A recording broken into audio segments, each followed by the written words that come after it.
Cumprimento os irmãos com a paz do Senhor. Eu convido os irmãos a abrir as vossas Bíblias, o livro de 2 Timóteo, capítulo de número 3, versículo de número 14 a seguir.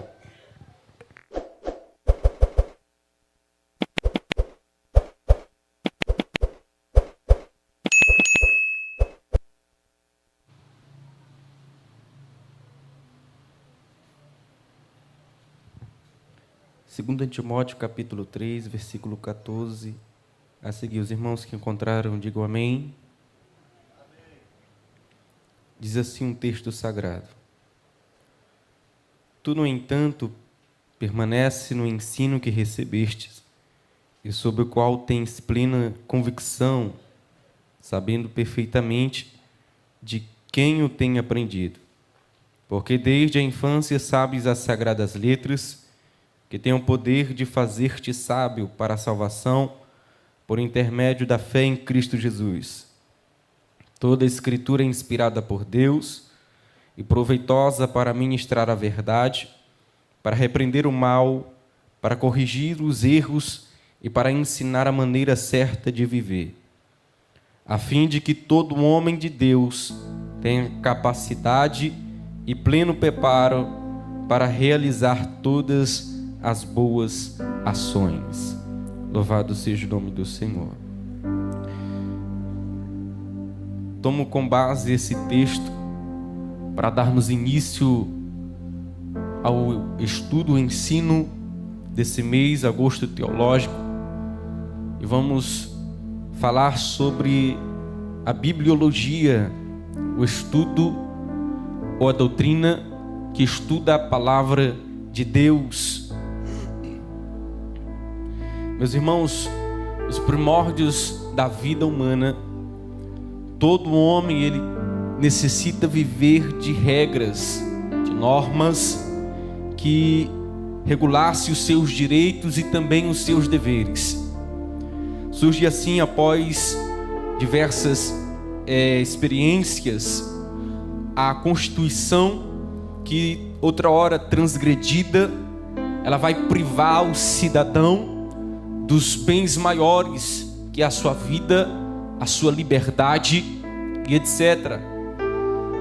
Semelhantemente, no mundo espiritual, Deus vai estabelecer a Bíblia Sagrada com fonte de vida para o homem. A palavra de Deus, ela liberta da escravidão do pecado e também traz vida ao homem. Todavia, nós, como cristãos, assembleianos, nós cremos na inspiração divina e plena da Bíblia Sagrada, bem como única regra de fé e também única regra normativa para a vida e o caráter cristão. A bibliologia, ela é inspirada pelo Espírito Santo de Deus. É um estudo, a doutrina que estuda a palavra de Deus, e ela trabalha na tradução e também na transliteração da palavra. No Oriente, naquela época, eles tinham o costume, a cultura de passar a seus descendentes a história que iria passando entre seus descendentes de forma oral. Por exemplo, Adão viveu 930 anos. Ele passou para seus descendentes a forma e a criação das coisas de forma oral. E todavia isso foi passando de geração em geração, e assim a descendência foi tendo a noção da história do desenrolar da humanidade. Deus, todavia, vai ordenar a Moisés, dizendo: escreva isto para memória em um livro. Está lá em Êxodo, capítulo de número 17, versículo de número 14. Ordem esta que depois repetida durante 1600 anos, por um valor aproximado de 40 homens inspirados pelo Espírito Santo de Deus, surgiu então o chamado Livro de Deus. Isaías capítulo 34, versículo de número 16, e também a Palavra de Deus, Efésios capítulo 6, versículo 17, e também as Santas Escrituras, Romanos capítulo 1, versículo de número 2, pela qual hoje nós a chamamos de Bíblia Sagrada. Os que receberam então estes livros da Bíblia, receberam então uma mensagem de diferentes maneiras. Perceba que às vezes Deus disse para eles, dizendo: escreva num livro todas as palavras que eu tenho dito. Jeremias capítulo 30, versículo de número 2. Muitas vezes os autores vão escrever dizendo: veio a mim a palavra de Deus. Jeremias capítulo 1, versículo de número 4. Outros vão escrever dizendo: palavra de vida para nos dar. Atos capítulo 7, versículo de número 38.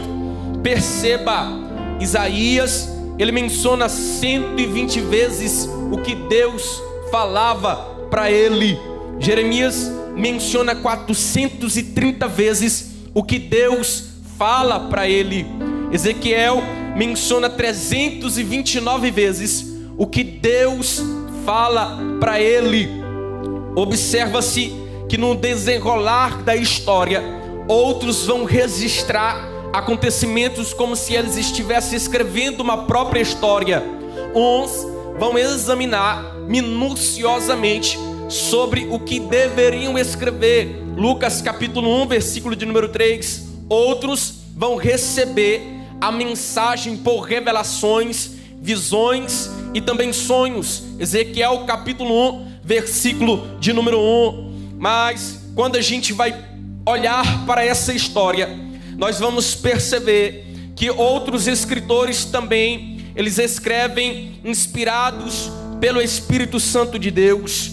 Todos foram inspirados pelo Espírito para escreverem as Sagradas Escrituras, mas escreveram e receberam pela inspiração do Espírito Santo, e eles ousadamente podiam dizer: o que recebi do Senhor, também vos entreguei. 1 Coríntios capítulo 11, versículo de número 23. Vamos ver aqui a vida de Deus que está na Bíblia Sagrada. Alguém vai até perguntar: aonde nós vamos achar esse termo Bíblia? Como ele chegou até nós com o seu significado? A palavra Bíblia, que vem de livros, ela entrou nas línguas modernas por intermédio do francês, que passou primeiro pelo latim, Biblia, com a origem no grego, Biblos. Originalmente era um nome que vai se dar cerca de, através de um papiro, pela qual vocês vão ver no slide, um papiro no século de número 11 antes de Cristo. Observa-se que no Egito, nas margens do rio Nilo, havia produção de papiro. Eles pegavam um junco, através deste junco, dessa planta, dessas folhagens, eles partilhavam as folhagens, pegavam o caule do junco, desfiavam o caule, e ali eles entrelaçavam umas nas outras. E ao entrelaçá-las, eles vinham, depois eles amassavam o junco, e ali estava pronto o papiro, que hoje nós conhecemos através da história. A palavra de Deus, por volta do século de número 2 depois de Cristo, os cristãos então começaram a usar a palavra para designar os seus escritos, os seus primeiros escritos sagrados. A palavra portuguesa para Bíblia, ela vem do grego Bíblia, que é o plural de biblion, que são livros. Qualquer fonte ou folha de papiro poderia ser chamado de biblion, e é o antiplural da palavra Bíblia, pela qual nós podemos observar que esses pequenos livros que vêm do verbo grego, a coleção, a conjunção de pequenos livros que hoje nós chamamos de Bíblia Sagrada. Mas como a Bíblia chegou até nós? Alguém vai até perguntar, vai questioná-la, a história de como a Bíblia chegou até nós, na forma em que ela chegou até nós. Ela é tão longa e tão fascinante que eu resumi ela para facilitar a compreensão dos irmãos, porque se for tentar falar de forma completa, não iria dar de falar completamente esta noite. Mas todavia ela começa com os manuscritos dos originais ou autógrafos, como eram chamados também. Esses textos originais foram inspirados por homens movidos pelo Espírito Santo de Deus e trouxeram a nós o que hoje nós chamamos de palavra de Deus, de boca de Deus. Louvado seja o nome do Senhor. Alguns céticos, eles vão declarar que Moisés ele não podia ter escrito a primeira parte do livro da Bíblia, porque a escrita dela ela era desconhecida na época de 1500 a.C. A ciência, quando nós vamos observar a ciência arqueológica, ela então vai provar desde então a escrita que ela já era conhecida milhões de anos antes de Moisés. Eles dizem que os sumérios já escreviam cerca de 4.000 anos antes de Cristo. Também os egípcios e babilônios também escreviam quase na mesma época. Então sugere-se que a expressão Bíblia ela foi aplicada por João Crisóstomo no século IV depois de Cristo. E ele então é um patriarca da pomposa cidade de Constantinopla. Pela primeira vez ele teria usado então esse termo chamado Bíblia para se referir a um conjunto dos livros sagrados, tanto do Antigo Testamento como do Novo Testamento, que são considerados canônicos. A Bíblia ela é um conjunto de livros que se harmonizam entre si. É um compêndio de ideias que se afirmam e se justificam umas nas outras para buscar a iluminação no coração do homem pecador que tenta debruçá-las nas páginas do livro de Deus. Louvado seja o nome do Senhor. Este livro são escritos e também são divididos com assuntos e também com ordens que não são de ordens cronológicas. Tanto o Antigo Testamento como o Novo Testamento, ele se divide em quatro partes. Entre elas, os irmãos vão ver no slide, a primeira do Antigo Testamento é chamado de Pentateuco, ou a lei. O Pentateuco, ele vai de Gênesis a Deuteronômio. Esses 5 primeiros livros da Bíblia, chamado de Pentateuco, eles trazem a revelação da criação e eles mostram também o cuidado de Deus com o seu povo, o povo de Israel, trazendo a manifestação da lei, códigos de disciplina e também a civil e moral para o seu povo. A segunda parte da divisão do Antigo Testamento é chamado de histórico, que é de Josué até Esté. Ele é formado de um conjunto de 12 livros que nos trazem a história do povo de Israel em suas diversas fases dos períodos. Após o estabelecimento em Canaã, a terceira fase, a terceira divisão é a poesia, que ela vai do livro de Jó até o livro de Cantares de Salomão. Esses livros nós vamos encontrar uma exata poesia bíblica em forma de revelação, adoração e também conhecimentos de Deus.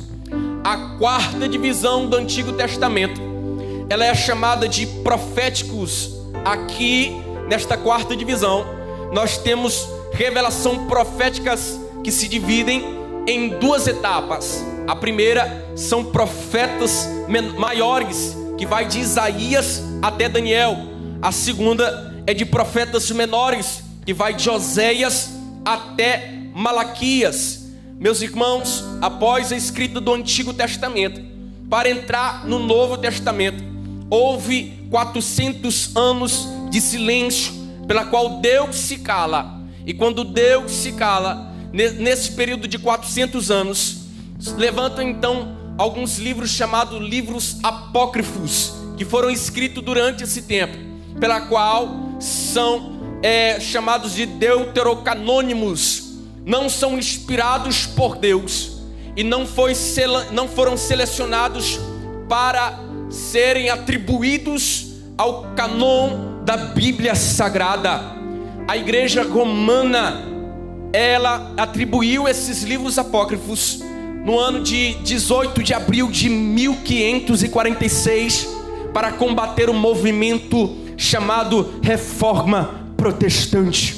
Porém, esses homens de Deus que se levantaram, eles pregavam contra o purgatório, a falsa doutrina dos romanistas daquela época. O purgatório, a oração pelos mortos e também a salvação mediante as obras e etc. Mas todavia, meus irmãos, esses livros apócrifos foram acrescentados à Igreja Romana através de, segundo o que diz o cardeal Pallavicini, em sua história eclesiástica, ele diz que dentro de 40 bispos, dos 49 que ali estavam presentes no concílio, houve uma disputa, uma briga corporal. Uns pegaram na barba do outro, outros pegaram, aleluia, no seu manto ali, e ali eles começaram aquela briga, e através dessa briga, então, nesse ambiente espiritual, que eles colocaram os livros apócrifos para serem colocados na lista da Bíblia. Louvado seja o nome do Senhor. Mas todavia, o Novo Testamento, ele também divide em 4 partes. Essas 4 partes, nós temos a biografia, que são os evangelhos. O Novo Testamento, ele vai iniciar com 4 evangelhos: Mateus, Marcos, Lucas e João. Eles trazem a vida maravilhosa de Jesus. 3 deles formam paralelismo do ministério de Cristo e são chamados sinópticos, que são Mateus, Marcos e Lucas. Louvado seja o nome do Senhor. A segunda divisão do Novo Testamento, ele é também chamado de história ou histórico. Aqui nós vemos a história do Novo Testamento, que é a história da igreja, que é revelada no livro de Atos dos Apóstolos. A terceira divisão, ela é chamada de epístolas paulinas, que são 13 epístolas, que vai de Romanos até Filemon. E também nós temos algumas chamadas epístolas gerais, que ela vai de Hebreus até Judas. Essas epístolas ou cartas, de Romanos até Judas, elas vão mostrar de maneira declaradora e esclarecedora a todos nós os mandamentos do Senhor Jesus Cristo, da forma e ética cristã que nós devemos vivenciar nesses tempos presentes. A última divisão do Novo Testamento, nós temos o livro de Apocalipse, que é chamado o livro profético.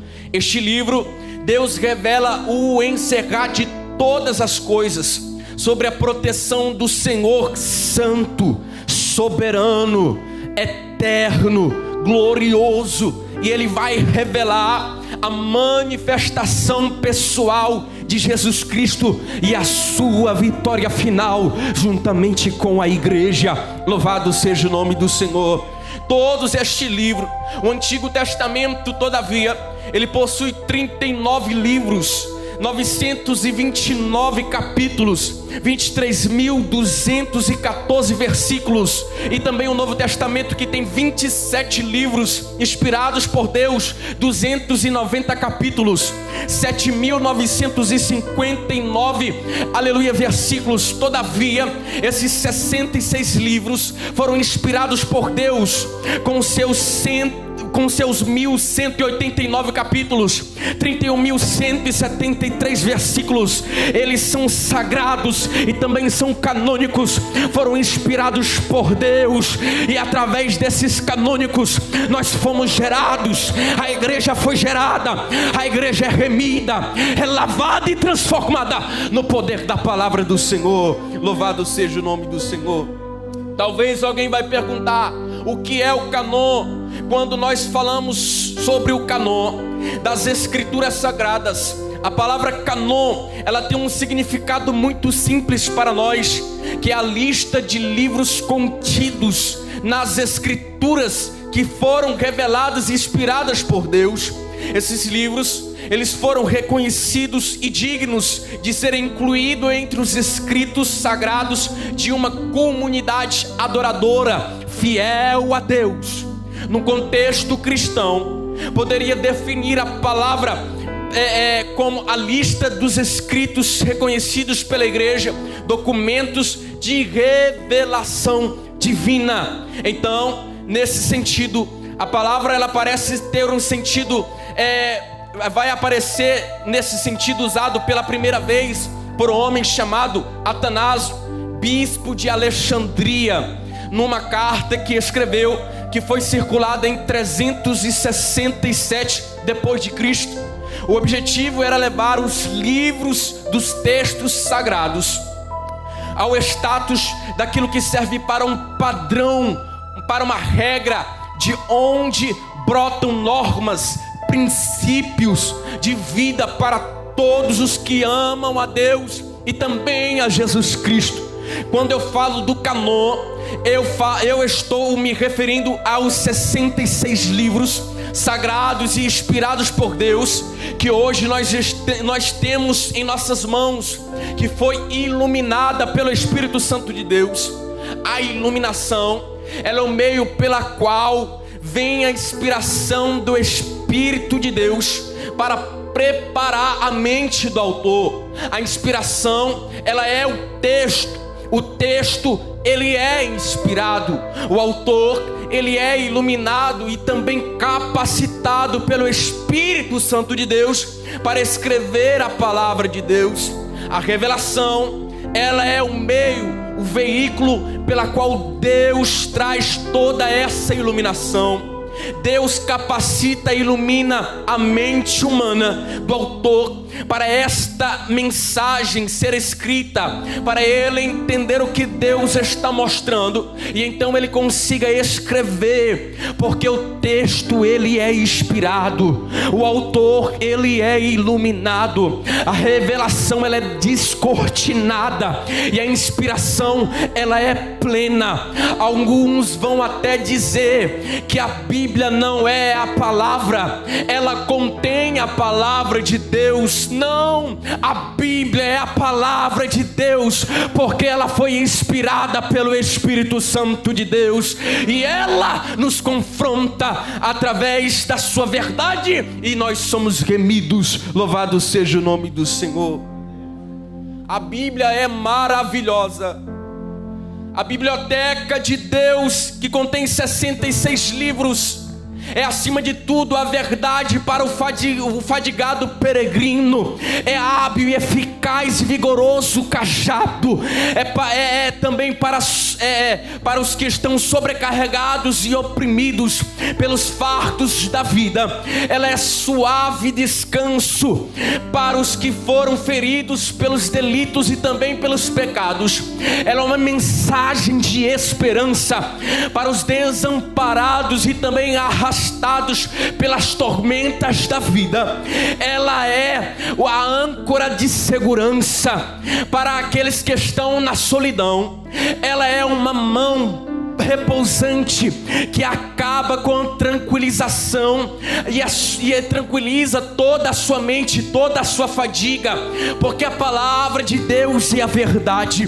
Fique de pé. A palavra de Deus liberta, a palavra de Deus transforma, a palavra de Deus salva, a palavra de Deus limpa o pecador no seu interior, ela trata o homem no seu interior. A palavra de Deus, ela despedaça o nosso interior, o nosso ego, o nosso egocentrismo. A palavra de Deus é boca transformadora, que lava o mais vil pecador e o transforma em um crente remido.